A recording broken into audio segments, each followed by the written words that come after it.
y bienvenidos nuevamente a este su programa Triálogo, que como cada domingo pues trata de llevar a los televidentes y a sus conversaciones y su mesa temas de interés nacional, temas de interés internacional y que aporten a lo que es la discusión y el conocimiento en mismo de los temas que se tratan.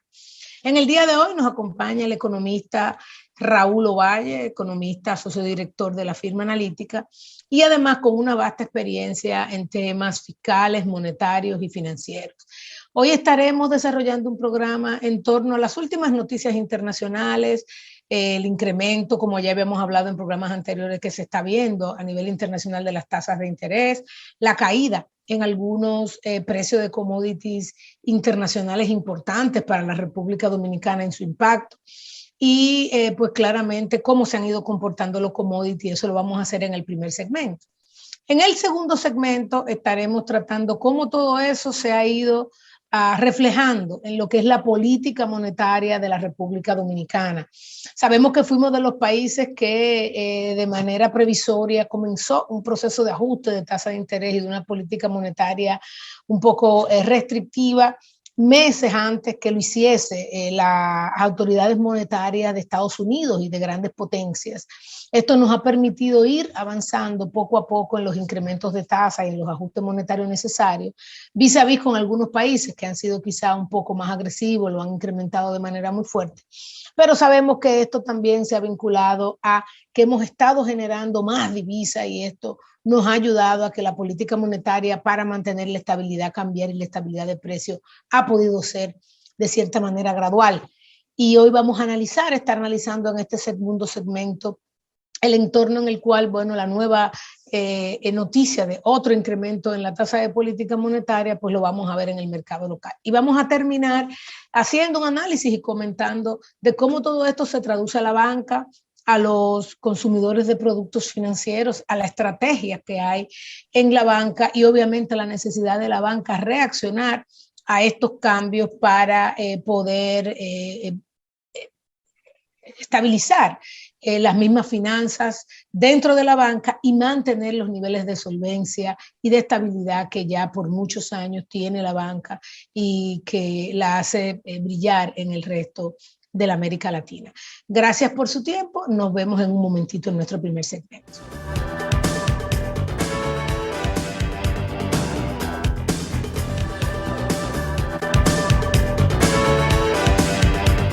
El ambiente internacional pues sigue dando señales que quizá no son muy halagüeñas, pero que son parte de este proceso de ajuste que pensábamos que iba a ser más corto tras la pandemia y que realmente se ha prolongado.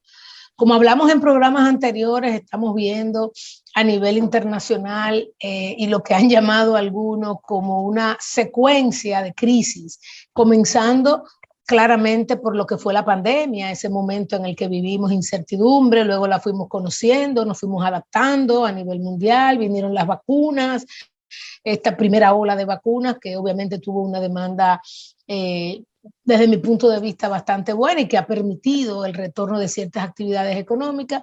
Sin embargo, todo esto, sobre todo por la decisión de China y de algunos países asiáticos de una política de cero COVID, chocó con todos estos temas en el transporte marítimo, incremento el transporte marítimo, pero no solamente eso, los puertos se congestionaron, esto trajo delay en en la distribución de mercancía, incremento en los niveles de precios y ciertamente incremento en los niveles de precio general. A esto obviamente se suma el incremento en los precios internacionales de los combustibles que afectan claramente toda la cadena de valor, desde la industria, el transporte, bares y restaurantes. Y digamos, la segunda parte o la segunda cara de esa crisis luego del COVID. Los gobiernos han tenido definitivamente una situación difícil, pues durante el COVID tuvieron que deteriorar sus finanzas públicas para apoyar a los segmentos más necesitados, para ver cómo ya en la salida de la crisis podrían volver, pero entonces se encuentran con incrementos de inflación y eso entonces es una política radicalmente diferente, que es toda esa plata que salió al mercado unido a una oferta que estaba restringida, dio como resultado unos incrementos de inflación que ahora requieren políticas totalmente diferentes. Y más recientemente esta semana hemos visto también una caída histórica en los precios de metales, algunos de ellos pues que nosotros exportamos, como es el caso del níquel, por ejemplo, de algunos metales de exportación, que aunque importamos algunos también, nosotros los exportamos, y eso en la América Latina y en casi todos los países, vinculado también, que no quiero dejar fuera la guerra de Rusia y Ucrania, se suma a toda esta parte. Y tenemos aquí un cóctel perfecto para unos par de años liderando o teniendo, digamos, a nivel mundial una crisis que tenemos que aprender a gestionar. Hoy nos acompaña Raúl. Raúl es un conocido para ustedes. Raúl Ovalle es un economista con una amplia trayectoria en el análisis económico, en el análisis fiscal, en el análisis de los temas financieros. Y además de todo, compañero mío de Peña, mía y de un grupo de economistas. Y hoy lo que quisimos fue traer esos temas que llevamos a estas peñas económicas, pues traerlo hoy y conversarlo y compartirlo y tener esta discusión junto con ustedes en este programa. Bienvenidos, Raúl, y muchísimas gracias por aceptar esta invitación de último minuto, que yo sé que con tu esquema y tu estructura ha sido un paso de gigante lo que tú has dado al decir que sí. Muchísimas gracias por acompañarnos. No, Jacqueline, tú sabes, como siempre, que para ti, Triálogo, vamos a estar a la orden. Y para mí siempre es un privilegio poder intercambiar y debatir con una persona que le tengo tanto respeto como ser humano y profesional. Mira, pienso que los puntos que has establecido son sumamente relevantes para entender, primero, qué nos puede esperar en lo que sería la segunda mitad del año, en principio, y también hacia mediano plazo. Y creo que quizás todo esto se puede referenciar con una pregunta, y es que luego de haber enfrentado una pandemia de carácter histórico, ¿será que esto que estamos viviendo, que vamos a comenzar a vivir, corresponde a una especie de tormenta después de la calma? Es algo que está afectando todas las economías a nivel global, alguna más que otra, y cabe preguntarse cómo República Dominicana lo navegará. Así que me gustaría primero abordar algunos de los temas a nivel internacional.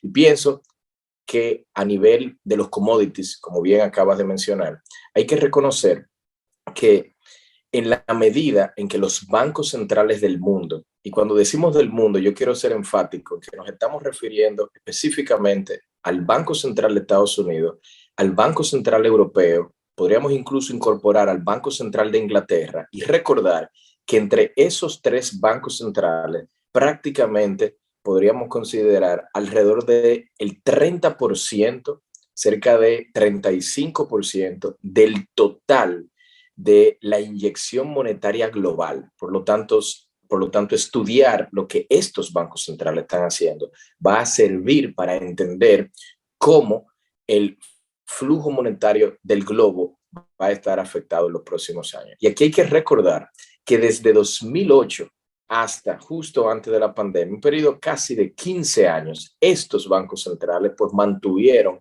en general una tasa de política monetaria bastante baja, una política monetaria en general flexible, es decir, hubo, si se quiere, dinero barato, tasas de interés históricamente bajas durante todas estas economías, y hay que reconocer que los procesos inflacionarios también estuvieron controlados. No se hablaba de inflación, de lo que se hablaba durante todo este periodo antes de llegar a la pandemia, era más bien de cómo generar mayor crecimiento.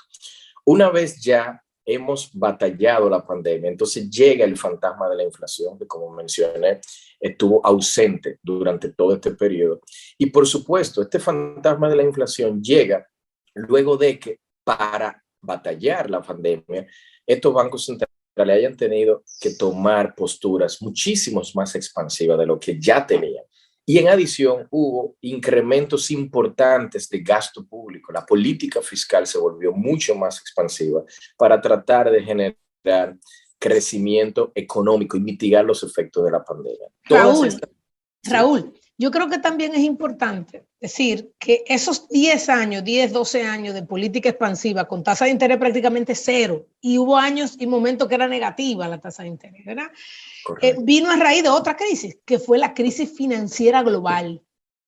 esa crisis financiera tan grave como una pandemia, porque afectó al mundo entero también por sus vínculos, por los vínculos monetarios que hay entre los países, ¿verdad? Por los vínculos de inversión y de flujo de capitales que hay en los países.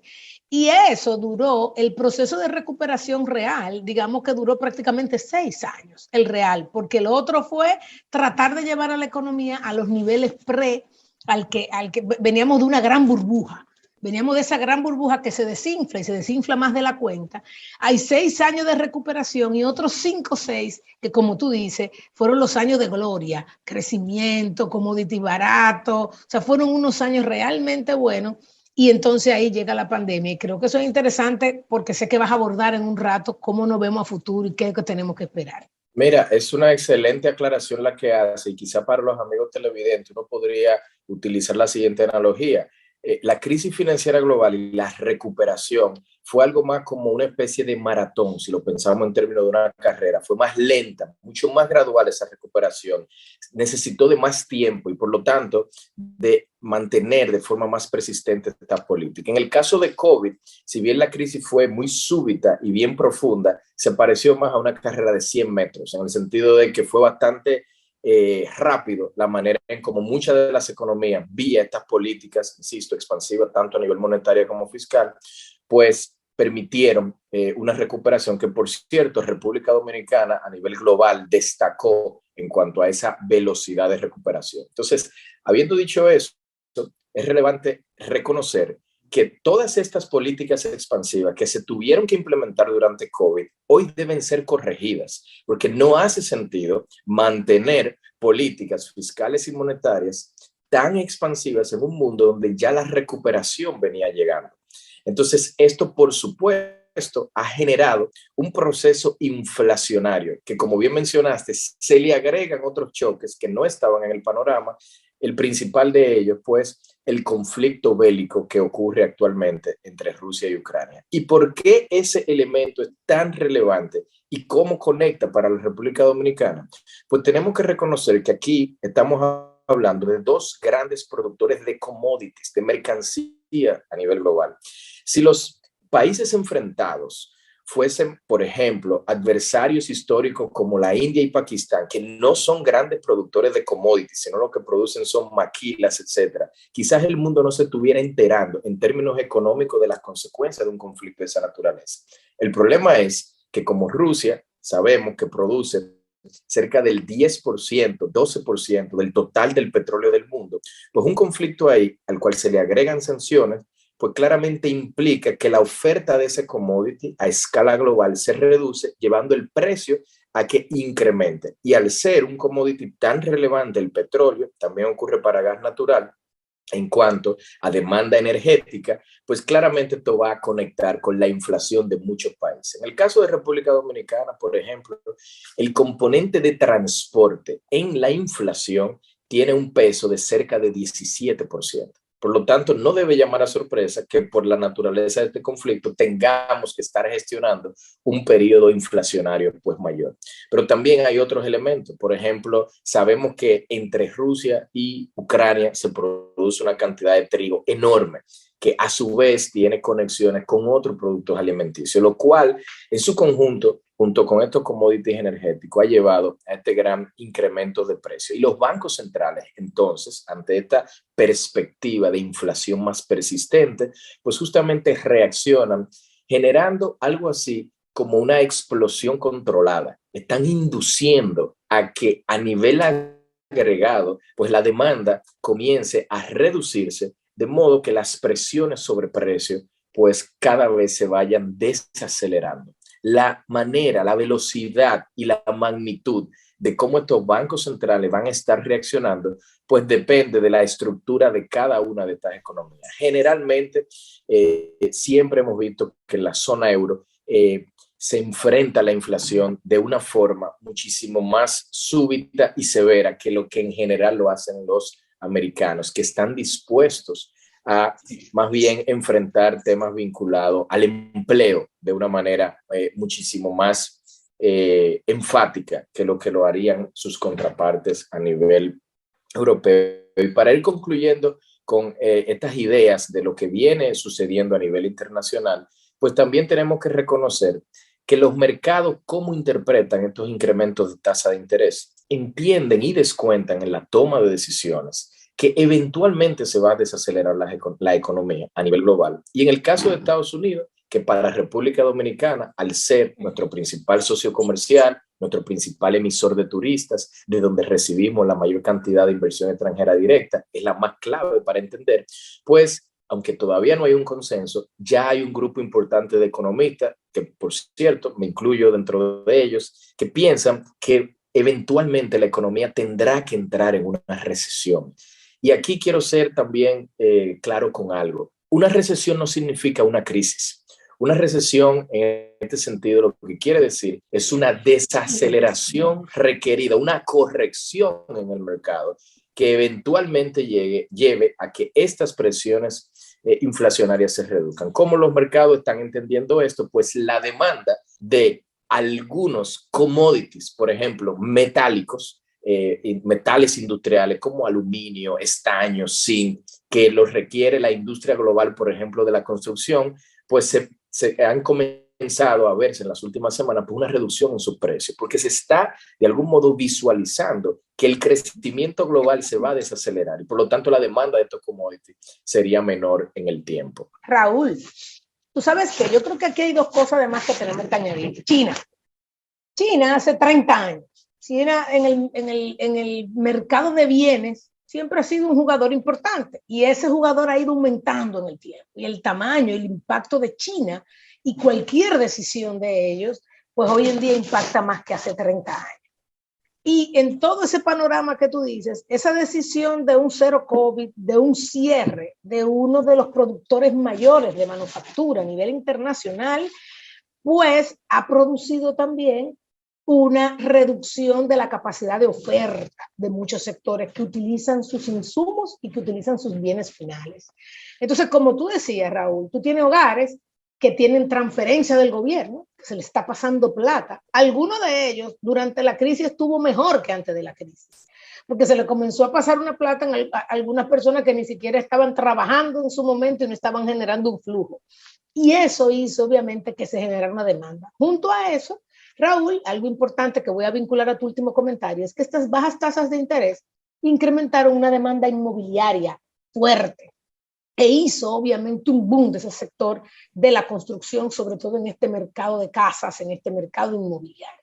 Y a eso hay que sumar, Raúl, que durante la pandemia muchos países, muchas ciudades y países del norte comenzaron a ver la necesidad o la ventaja de tener una inversión inmobiliaria en el sur. Pasó en Estados Unidos y vimos cómo estos precios que en la Florida no se habían nunca incrementado tanto, comenzaron con un fuerte incremento. Y eso provocó, Raúl, también que gente del sur que veía las casas muy caras, venían a países como los nuestros.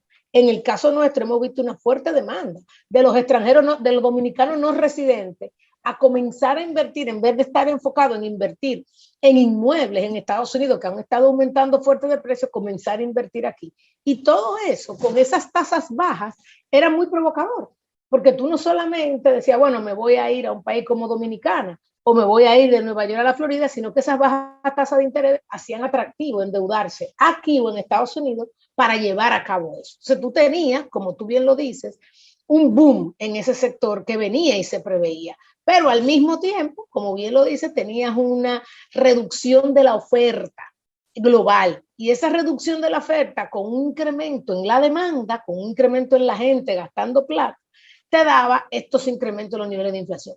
Ahora, ¿qué sucede? Y yo creo que es interesante ver eso en este contexto. Es que cuando tú bien dices, bueno, tenemos que parar la inflación. ¿Y por qué tenemos que parar la inflación?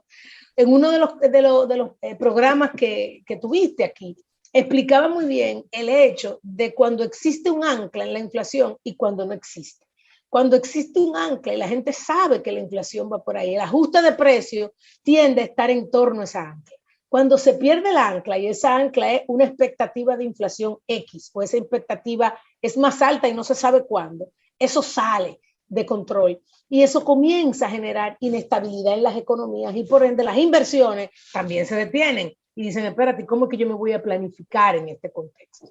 Y ciertamente los bancos centrales aumentan las tasas de interés haciendo más caro la adquisición inmobiliaria, inclusive, haciendo más caro los préstamos inmobiliarios. En el caso de los préstamos inmobiliarios, en la cuota, la tasa de interés pesa mucho. Y ese gran peso hace que esas cuotas se disparen mucho más que la de un préstamo personal. Y como tú bien decías, eso hace que la demanda inmobiliaria baje más rápido que otros tipos de demanda y provocando, por ende, como bien dices, claramente que a futuro, pues se perciba que ese sector va a recibir una desaceleración y por ende, como también dices muy bien, que entonces inclusive las empresas reduzcan las inversiones, sean más cautos en voy a comprar maquinaria nueva, voy a invertir nuevo, voy a invertir en muebles para esas nuevas casas que se van a hacer y todos esos sectores vinculados también comienzan a desacelerarse y por ende esa política que parecería, ¿verdad? O sea, una política, ¿por qué aumento la tasa de interés? Bueno, se aumenta esa tasa de interés y tiene todo este spillover sobre la economía. Y el último elemento para cerrar e ir al próximo segmento, porque se nos está acabando este segmento, es el tema de la redistribución de la renta, Raúl. ¿Cómo este incremento en la tasa de interés afecta a la gran mayoría, que es la que está endeudada, pero afecta positivamente a aquellos que son acreedores netos, aquellos que tienen ahorros netos? Y posiblemente ese cambio traiga consigo un deterioro de lo que conocemos como la distribución de la renta debido a las diferencias entre las clases sociales más altas y más bajas y los impactos que eso tiene a nivel social, que quiero también que lo veamos en el próximo segmento. Nos vemos en un momento.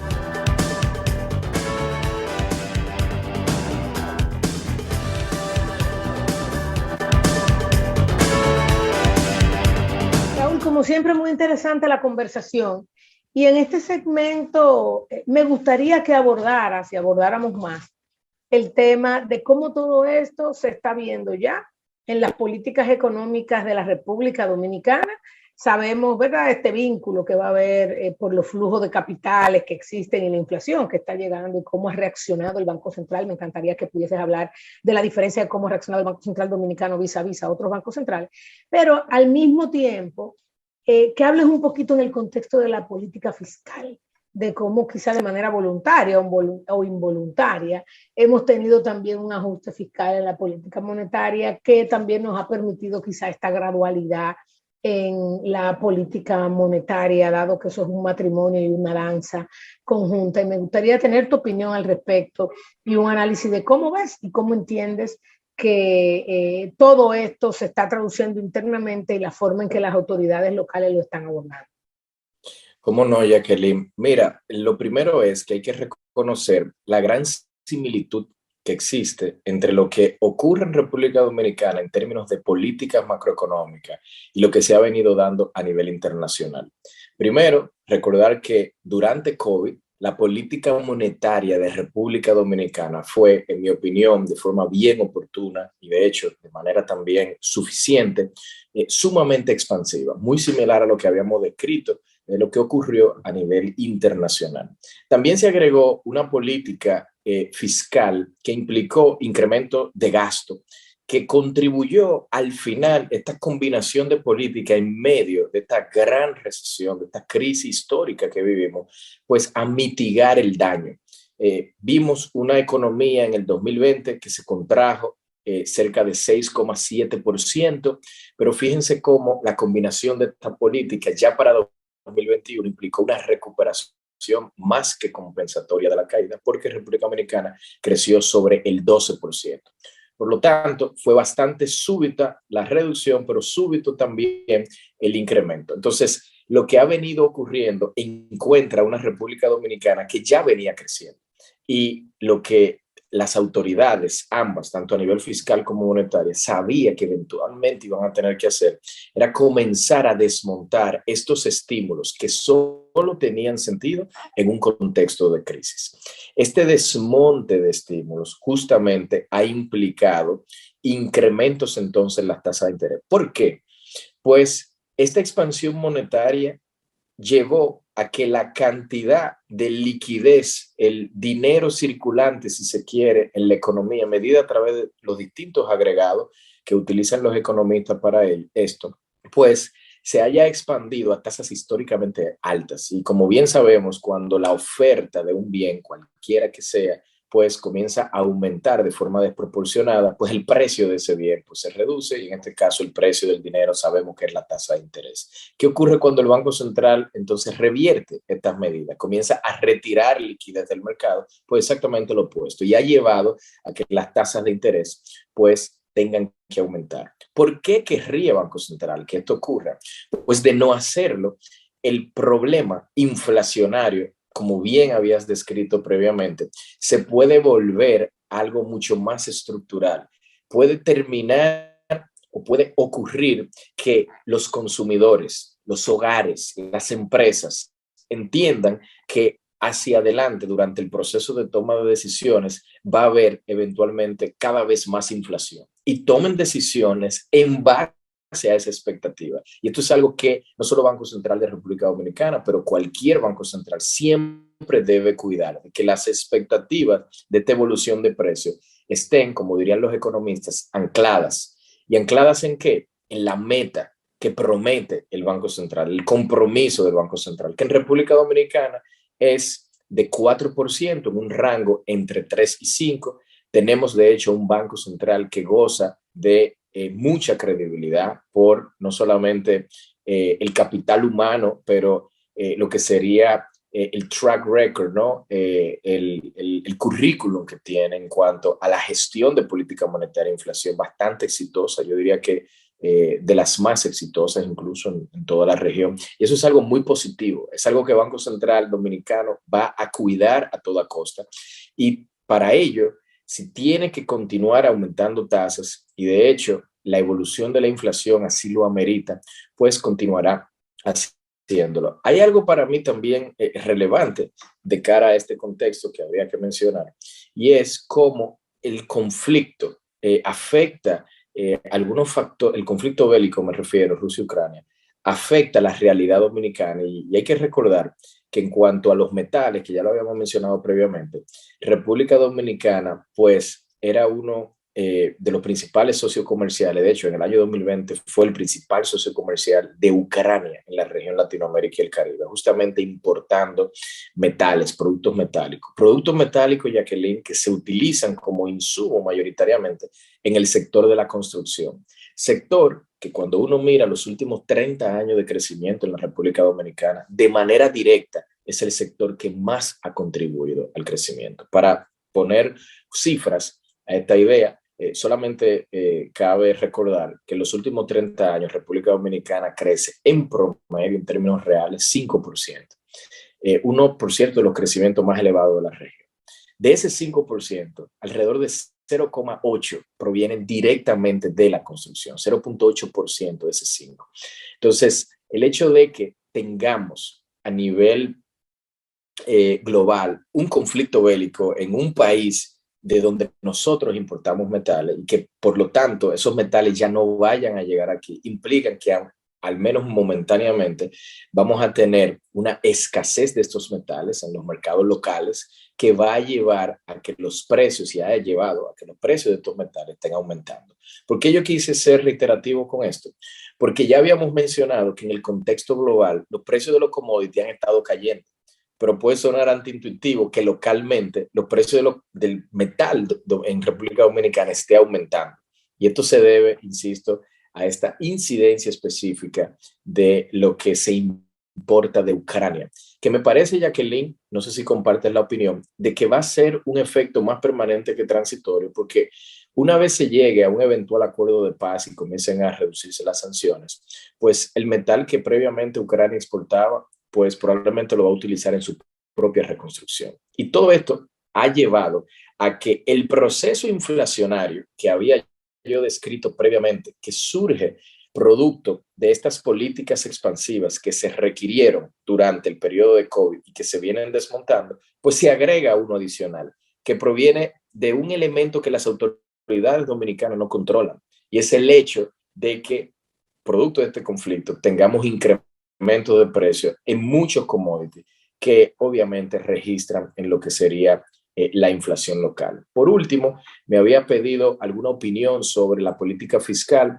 Pues la política fiscal se ha vuelto más restrictiva si la comparamos con los niveles que teníamos durante el periodo de COVID. Llama la atención en particular lo que sería un gasto en infraestructura, de nuevo vinculado al sector construcción, que me parece que durante 2 años consecutivos se muestra bastante tímido. En este contexto particular, hay que reconocer que esta reducción del gasto de algún modo va a estar contribuyendo a que la eventual desaceleración de la economía dominicana, producto de los incrementos de tasa, pues incluso puede ser un poquito mayor, solamente porque la política fiscal vinculada al gasto de infraestructura, pues también se ha estado retirando, si se quiere, reduciendo la cantidad de gasto de esta partida. En general, es importante reconocer que los subsidios que el gobierno ha estado implementando eventualmente se van a estar reflejando en una mayor presión sobre el déficit fiscal y se podría pensar la deuda pública. Ahora, la coyuntura en cuanto a la apreciación del tipo de cambio que estamos viviendo probablemente va a generar que, a pesar de los subsidios, a pesar de la presión del déficit fiscal, hacia el cierre de año, la deuda pública de República Dominicana, medida como proporción del tamaño de nuestra economía, del PIB, quizás ni siquiera esté aumentando, porque todo lo que tiene que ver con la deuda en moneda extranjera que tenemos, producto de esta apreciación cambiaria que se ha estado viviendo, pues seguramente va a revalorizarse hacia la baja, lo cual hará que o que podrá compensar lo que serían los incrementos de deuda que provienen del déficit. Así que quizás en resumen lo que yo quisiera decir es que, a pesar de estas presiones coyunturales del déficit fiscal, no necesariamente vamos a estar viendo que se traduzcan a incrementos proporcionales en la deuda pública, lo cual en principio es una noticia positiva de cara a las calificadoras. Lo que yo sí dudo es que este tipo de política se pueda mantener ya hacia, por ejemplo, 2023, si es que estos precios de los commodities se mantienen de manera persistente con los niveles que estamos viendo actualmente. Sí, mire, Raúl, y en el caso de la política fiscal hay que ver, porque están los dos efectos. Tú dices, por un lado, tú tienes unos subsidios que el gobierno ha decidido dar para mitigar el tema del impacto en los combustibles, y por otro lado está la reducción del gasto capital, con lo cual esa presión del déficit del lado corriente está siendo mitigada, por otro lado, con el déficit del lado capital, con lo cual el tema en la deuda pública, digamos, quizá no hay presión tanto por el déficit per se, pero este impacto positivo de la revalorización baja y del crecimiento, porque recordemos que tenemos que ver que el PIB, que es este denominador con el que estamos calculando esto, está aumentando por el lado de precios y está aumentando por el crecimiento, que aunque no va a ser 7, 8, va a estar alrededor del 5, 4,5, 5%. Entonces, evidentemente, esta relación deuda-PIB cae, porque es importante la caída. Bueno, un país, aunque no muere, aunque ¿verdad? Intertemporalmente quizá no colapsa tanto, al igual que una familia, pues la capacidad de pago de su deuda va a estar dada por el nivel de ingreso de esa familia. Y los ingresos fiscales, que es quien paga esta deuda, pues está dado por el tamaño de la economía, siempre y cuando se manejen los temas, ¿verdad?, de evasión y de todo este tipo de cosas. O sea, por eso es tan importante esta relación, que está siendo vista por las agencias internacionales. ¿Por qué las agencias internacionales ven tanto esta relación deuda-PIB? Si tú me dices, pero es que un país no muere, vamos a tener tiempo para recuperarlo. Lo que hay una cosa cierta, y es que a medida que los países se endeudan, pues tienen que dedicar una mayor proporción de sus ingresos a pagar dicha deuda, sobre todo a pagar los intereses de esa deuda. ¿Eso qué quiere decir? Que si tú llevas una política fiscal de un déficit X, entonces vas a tener que sacar de otro tipo de gasto para poder pagar esta deuda. Regularmente va a venir o por el gasto social, que ha sido nuestra historia, o una combinación de gasto social y gasto capital. Si tú tienes que reducir gasto social y gasto capital, tienes un impacto en la economía. En el caso del gasto social, tienes que las familias más vulnerables tienden a recibir o menos calidad de educación, o menos calidad de salud, o menos transferencias y servicios, lo que te provoca una presión social. En el lado del gasto de capital, reduces el impacto que pueda tener el sector privado en la economía. Por ejemplo, Si tú pudiste construir una carretera que va de Santo Domingo a La Vega, y en La Vega hay un potencial para poner unos consorcios cítricos, no tienen que ser cítricos, pero de agropecuarios, que necesita la carretera para ir al puerto, y por H o por B tienes que postergar esa inversión pública, también se posterga la inversión privada, porque nadie va a invertir en un lugar que para sacar la mercancía es más caro que para producirla, porque no existe una carretera expedita hacia los puertos o no existe una carretera expedita hacia el canal de distribución. Entonces, la inversión pública es siempre una inversión complementaria e importantísima para la inversión privada.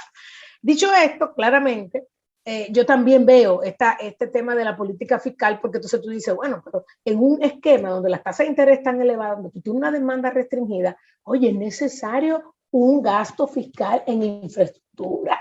¿Por qué en infraestructura? Primero, porque es complementaria a la inversión privada y te atrae la inversión privada. Segundo, porque tiene unos derrames económicos interesantísimos en términos de la demanda de bienes, de servicios y de capital humano para hacer esta infraestructura, ¿verdad? Y tercero, pues ciertamente porque es parte de ese gasto en la economía que te compensa este incremento en la tasa de interés. Dada la restricción que existe, Raúl, entonces, ¿cuál debería ser la alternativa? Y ciertamente es ver cómo somos más atractivos aquellas inversiones que son de oportunidad y de mediano plazo, como son inversiones en el sector turístico, como son inversiones en la zona franca. Hoy en día vemos que la gran parte de los parques de zona franca están a su límite. Gran parte de los parques de zona franca están en un 90, un 95, un 98% de utilización, con lo cual hay una gran oportunidad del desarrollo de nuevos parques de zona franca que te traen inversión y que te atraen los temas de zona franca también.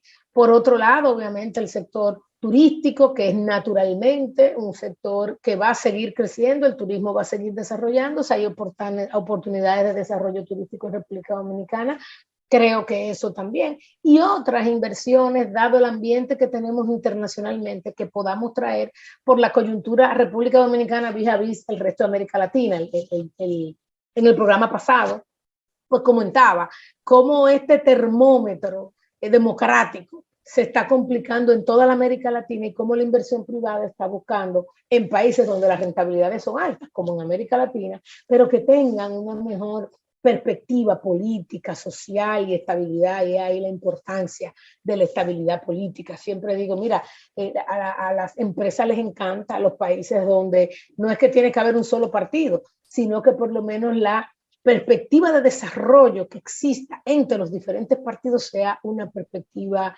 similar, una estrategia que vaya más o menos por el mismo camino, cada uno con sus colores, pero con una visión de desarrollo, pero también le interesa la estabilidad social. Entonces, obviamente en este texto, Raúl, no sé qué piensas, el término de la atracción de inversión de este tipo, que quizá no está tan determinada hoy por esas tasas de interés, porque son capitales que están allá, que vienen a buscar rentabilidad en República Dominicana, es importante en un contexto como este. ¿Y qué otras cosas tú ves que a nivel de políticas o de estrategias se pueden hacer para mitigar esa desaceleración que tú bien dices, o esa recesión, ¿verdad? Que eso es dejar de crecer al ritmo que vamos y comenzar a retroceder a crecer a un ritmo menor, e inclusive algunas veces con tasas negativas, pero sobre todo es desacelerar o crecer menos en una economía como la nuestra. Mira, Jacqueline, tú has traído un punto que a mí me parece sumamente interesante.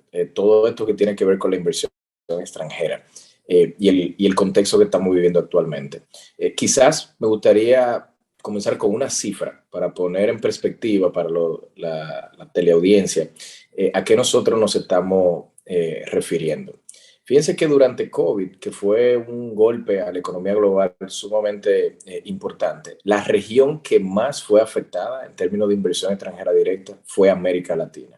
Cerca de un 45% de caída en flujos de inversión salieron de América Latina durante COVID. Pero de estos flujos que salieron, los países menos afectados, economías mayores menos afectados, fueron México y República Dominicana, apenas un 15%. En el resto de las economías, Chile, Argentina, Perú, Colombia, se vieron salidas masivas de capital. Entonces uno se pregunta, ¿por qué si estábamos todos siendo afectados por la misma crisis que era en ese momento la pandemia, algunos países se vieron más afectados que otros?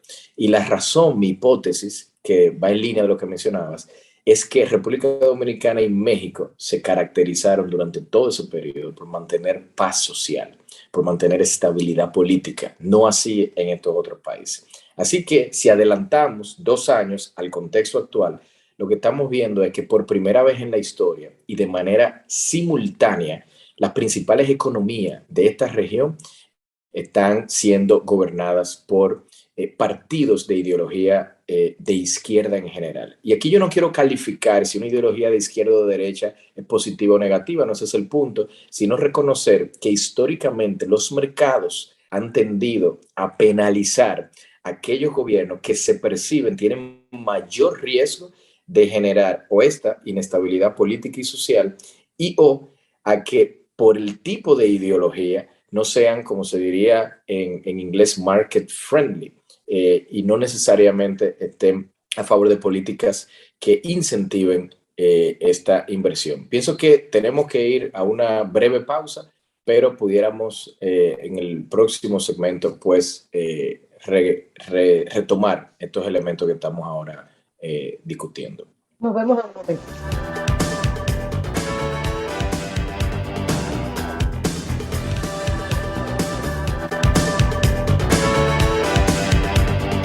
Jacqueline, tal como te venía comentando, a pesar de que la región Latinoamérica se ha visto dominada por estos gobiernos en general de izquierda, la buena noticia para República Dominicana es que en mi experiencia, en conversaciones que estoy seguro te pasa igual, con inversionistas extranjeros, con calificadoras multilaterales, parecería que hay un consenso de que independientemente del partido de gobierno, ya sea la administración anterior, la administración vigente o una eventual nueva administración, no se percibe en el contexto político dominicano que hay una inclinación hacia la izquierda como si la tienen otros gobiernos a través de la región.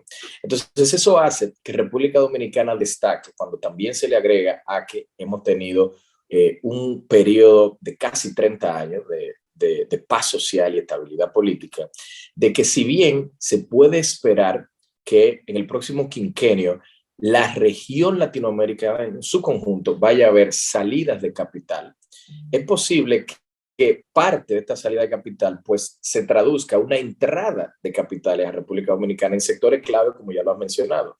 Uno de ellos es sin duda el turismo, zona franca. Yo quiero agregar dos elementos, uno que va a contribuir a que haya una mayor atracción de estos capitales y otro que podría llevar a lo contrario, ¿no? El que implicaría una atracción también tiene que ver con justamente este conflicto y las consecuencias eventuales en lo que sería el equilibrio global, ¿no? Donde probablemente retornaremos a un mundo de esferas de influencias económicas. Y esto llevará seguramente a que países como Estados Unidos adopten políticas que ya han iniciado, de hecho, denominadas nearshoring, donde van a comenzar a traer muchas de las inversiones que durante años tenían en países como China, otros países del sudeste asiático, la propia Rusia, y tendrían entonces más cerca de sus costas, pues algunas, ¿no?, de estas inversiones, lo cual representa una oportunidad interesantísima para la República Dominicana. Ahora, un factor que iría en contra y que no necesariamente creo que sería suficiente para compensar lo primero que menciono, es que mientras todo esto que hemos venido describiendo va a estar ocurriendo, las tasas de interés, quiero reconectar, no solamente van a estar aumentando, pero permanecerán seguramente, a menos que venga otro tipo de crisis a futuro que amerite una reducción, pero seguramente van a permanecer mucho más altas que los niveles pre-COVID. ¿Y qué quiere decir esto? Que se va a generar una revalorización de los activos de riesgo a nivel global. Por ejemplo, sabemos que algunos de los activos de menor riesgo del mundo se encuentran en Estados Unidos, una de la principal economía global. Y mientras Estados Unidos está aumentando tasas, quiere decir que el retorno en esa zona económica de menor riesgo, pues va a ser mayor y los inversionistas van a estar viendo eso, llevando a que las inversiones más riesgosas, que son en general las que se ven en economías emergentes, pues tengan que aumentar aún más sus retornos para poder competir con esos activos de menos riesgo del el resto del mundo. Así que para ir concluyendo esto, estas ideas sobre la inversión extranjera directa, mi perspectiva es bastante positiva en lo que sería el mediano plazo, a pesar de los retos que este nuevo entorno pues representa. Así es, Raúl, y tenemos que tomar en cuenta que es por eso tan importante enfocarse en sectores donde haya una ventaja natural y comparativa, sectores como el turismo, donde hay una ventaja ahí, donde no me pueden comparar muchas veces con otra economía, con la misma americana, el sector de minería, donde, bueno, tú, si tienes oro, tienes oro, si tienes níquel, tienes níquel. Entonces, ese tipo de inversión es menos propensa a estos procesos de revalorización del que hablas en términos relativos, en riesgos relativos de una economía menos riesgosa con una tasa de interés alta versus una economía más riesgosa con una tasa de interés alta, a ver cómo se compensa, ciertamente. Temas, por ejemplo, en el caso de la zona franca, de este tema de nearshoring que tú dices, es muy interesante por el tema del costo de la mano de obra, donde ahí también relativo a países como Estados Unidos también tenemos una ventaja interesante, pero ciertamente sigue siendo un riesgo a nivel global el hecho de economías de bajo riesgo, con altas tasas de interés, y de cómo los grandes inversionistas que tienden a ser fondos de pensiones de estos países grandísimos, como Canadá, como los europeos, que andan buscando una buena rentabilidad, pero tienen que gestionar su riesgo porque su pasivo pues viene ahí en el mediano plazo y necesitan garantizar unas pensiones que sean relativamente buenas. Jacqueline, mira, permíteme muy breve comentar algo de eso que mencionas de los sectores. Tú sabes que mencionaste minería y algo muy clave de la minería en la República Dominicana. Nosotros producimos, o sea, tenemos capacidad para exportar particularmente una mercancía que durante periodos de crisis sirve como activo de refugio, que es el oro. No es solo la minería, es el tipo de mineral que nosotros tenemos la capacidad de exportar, y hay que reconocer que para la República Dominicana es algo así como una especie de seguro contra crisis. Ayuda a mitigar que si se materializa una crisis, tenemos la capacidad de exportar particularmente oro y no otro metal, exacto, precioso, sino específicamente el oro, pues ayuda a mitigar justamente los efectos nocivos cuando se materializan estos eventos. Así es, y en las cuentas fiscales más. Y en las cuentas fiscales más. Raúl, no quiero que terminar, nos queda muy poco tiempo, pero me gustaría tu apreciación de todo esto dentro de la banca. ¿Cuál es la reacción de la banca? ¿Qué podemos esperar? La reacción natural, no en nuestra banca, en todas las bancas del mundo, pero en general en la banca dominicana, que se ha destacado en la región también por ser una banca muy solvente, de muy buenos indicadores y que nos ha colocado en una situación preferencial a nivel económico. Una banca saludable, como vimos en los años 2006, 2007, 2008, una banca saludable es tan importante como una buena política monetaria y una buena política fiscal. Mira, totalmente. Yo pienso que la clave de entender esto, y tú lo acabas de mencionar, República Dominicana, la banca de la República Dominicana se ha caracterizado, yo diría por las últimas casi 2 décadas, de ser una banca que mantiene niveles adecuados de solvencia, niveles de rentabilidad. Y de hecho, si lo comparamos a nivel de Latinoamérica, yo te diría que es uno de los sectores financieros que representa de los menores riesgos sistémicos, como dirían los economistas, en cuanto a la cantidad de métricas que se utilizan para evaluar el riesgo, ¿no?, del sistema financiero. Raúl, discúlpame que te interrumpa muy rápidamente. Y eso también ha sido posible por la diversidad económica de la República Dominicana, que se refleja en la solvencia de la banca. En cuando hay un sector que sube y baja, asimismo está la cartera diversificada y con esto mitiga también los impactos que hay sobre la cartera y la banca en general.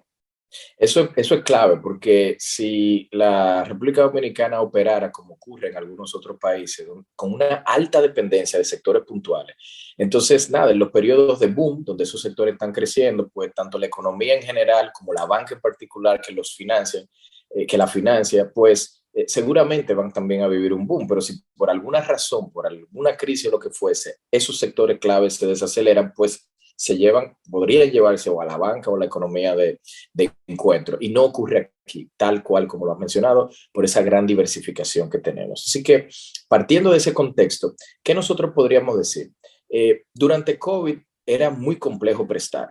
Estábamos todos confinados, era muy difícil para la banca en general identificar cuáles iban a ser esos clientes que iban a poder repagar y de hecho que ni siquiera estaban necesariamente requiriendo de crédito para expandir actividad en un momento donde estábamos en confinamiento. Y eso llevó a que buena parte de los activos que tenía la banca disponible, y hay que reconocer que producto del riesgo, de la incertidumbre durante ese periodo, pues también hubo un incremento importante en los depósitos, hogares, empresas. Entonces la banca se estaba enfrentando a una situación donde estaba recibiendo mucha plata de depósito, pero no tenía necesariamente dónde colocar, en qué sectores, con la misma diversificación que había mencionado. Pero ¿qué sí hizo la banca dominicana? Pues asignó mucho de esos activos que tenía disponible, pues a generar operaciones de portafolio, a rentabilizar sus excesos en las tesorerías. Y esto fue una estrategia que permitió que durante este periodo tan complejo de COVID, pues la banca pudiera mantener ciertos niveles de solvencia, aunque también hay que reconocer en algunos sectores puntuales, pues sin duda, la banca sirvió para canalizar muchos de los recursos que el Banco Central estuvo en su momento entregando. Ahora estamos viendo que producto de la desaceleración que seguramente va a enfrentar el mundo y la República Dominicana hacia el segundo semestre, la banca va a estar enfrentando entonces un reto. El reto de que las tasas de interés van a estar aumentando, el reto de que estas tasas de interés van a estar aumentando en sectores puntuales donde va a ser complejo evaluar cómo es que muchos de los, en el caso, voy a poner un ejemplo, sector inmobiliario, los adquirientes, pensemos en el mundo del bajo costo, van a tener que enfrentarse a un aumento de las cuotas, pero al mismo tiempo con un choque inflacionario. En el caso de los constructores, que de por sí están enfrentando incrementos de costos, no solamente por el tema que ya hemos visto de commodities como el petróleo, pero lo que ya mencionamos de los precios de los metales, pero también van a enfrentar mayores tasas de interés. Entonces la banca va a enfrentar un reto de cómo hacer o transferir estos incrementos de tasa de interés hacia esos sectores. ¿Cuál es la buena noticia? A pesar de todo esto que describo, que la banca dominicana, en cuanto a la calidad de su cartera, está en un momento, en uno de sus mejores momentos de la historia. La morosidad en general de la cartera completa de la banca está en mínimos históricos, es decir, la proporción de los créditos que se están retrasando en sus pagos es una de las menores de toda la historia. Así que este contexto internacional y local está encontrando a un sistema financiero que está operando con una calidad de cartera históricamente alta, lo que permite o va a dar espacio a que si eventualmente la desaceleración de la economía lleva a deterioro en la capacidad de pago, pues la banca sin duda va a poder gestionarlo y mantenerlos. A mí me gusta decir eso en otras palabras. Es como cuando hay una gordita como yo, un gordito que tiene ahí unas reservitas, pero además de todo, lo bueno que tiene la banca es que cuando tú miras tus otros indicadores, la presión, los triglicéridos, como en mi caso, y el de otro, están también, bueno, entonces esa pasadita de hambre que vamos a pasar ahora, Raúl, yo creo que nos encontró la puede navegar muy bien, sin muy duda. bien. Raúl, se nos fue el tiempo y muchísimas gracias por tu tiempo y tu participación. Nos vemos en un próximo triálogo y nos vemos en un próximo triálogo con Raúl. Hasta luego.